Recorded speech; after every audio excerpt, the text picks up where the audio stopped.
Hello and welcome back to the UPSC Club.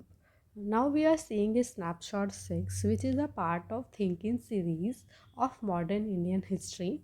Earlier I have also uploaded various snapshots where I have discussed few questions in modern Indian history and I have also told related facts into that.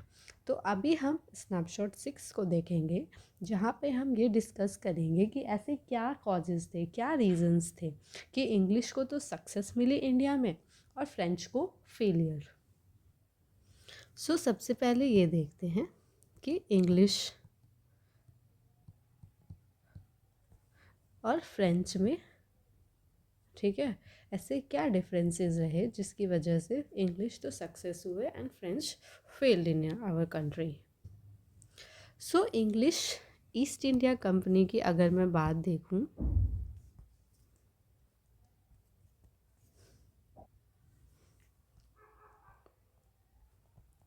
English East India company जो थी वो एक private company थी, ठीक है। इनका जो enthusiasm था वो काफ़ी ज़्यादा था और कहीं ना कहीं इनके पास काफ़ी अच्छा सेल्फ कॉन्फिडेंस भी था, ठीक है। और एक और रीज़न कि ये लेस गवर्नमेंट कंट्रोल के साथ चलते थे एंड इनके जो डिसीजन मेकिंग थे वो काफ़ी इंस्टेंट हुआ करते थे, ठीक है, जिससे डिले वगैरह नहीं होता था। बट अगर उसी साइड पे फ्रेंच को अगर हम देखें तो जो फ्रेंच ईस्ट इंडिया कंपनी थी आपकी, फ्रेंच ईस्ट इंडिया कंपनी जो थी वो एक गवर्नमेंट कंपनी थी और कहीं ना कहीं इस कारण इनके जो डिसीजन मेकिंग्स थे वो काफ़ी कंट्रोल्ड होते थे और डिले होते थे, ठीक है। और कहीं ना कहीं गवर्नमेंट पॉलिसीज़ की वजह से इन्हें काफ़ी हार्म भी हो जाता था कई बार। अब इंग्लिश की जो नेवी थी, ठीक है,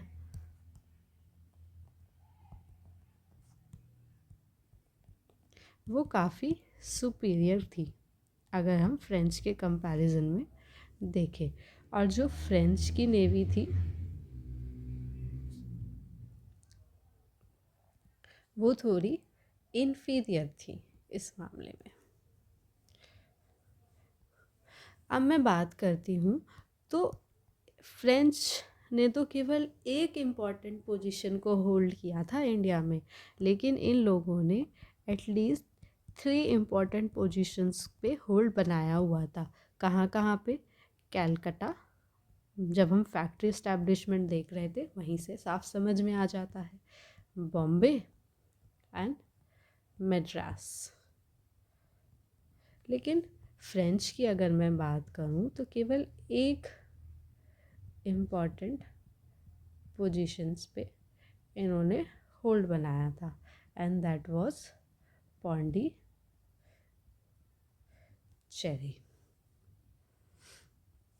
अब अगर मैं बात करूं तो इनके फोकस में भी काफ़ी अंतर था। इंग्लिश का जो प्राइमरी फोकस था वो था कि हमें अपने सबसे पहले कमर्शियल इंटरेस्ट सेटिस्फाई करने हैं एंड टाइम मिलेगा तो उसके बाद पॉलिटिकल इंटरेस्ट को भी देख लेंगे, ठीक है। और इसी वजह से इनके पास फंड्स की जो अवेलेबिलिटी थी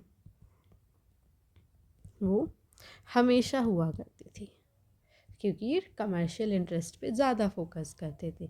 वहीं पे अगर मैं फ्रेंच की बात करूँ तो इनका फोकस थोड़ा सा दूसरी तरफ था। इनका प्राइमरी फोकस था कि हम पहले टेरिटोरियल एम्बिशंस रखेंगे, हम पहले टेरिटरीज़ को अपना बनाएंगे, ठीक है, और उसके बाद कमर्शियल इंटरेस्ट होंगे हमारे।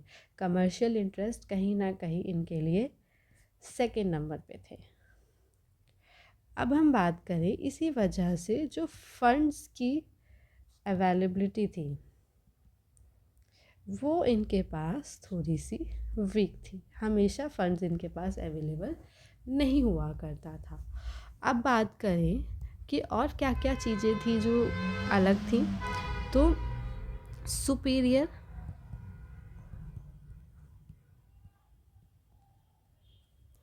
कमांडर्स थे इनके पास ब्रिटिश आर्मी के थ्रू, वो काफ़ी सारे थे, ठीक है, बहुत सारे थे, मतलब मैनी, ठीक।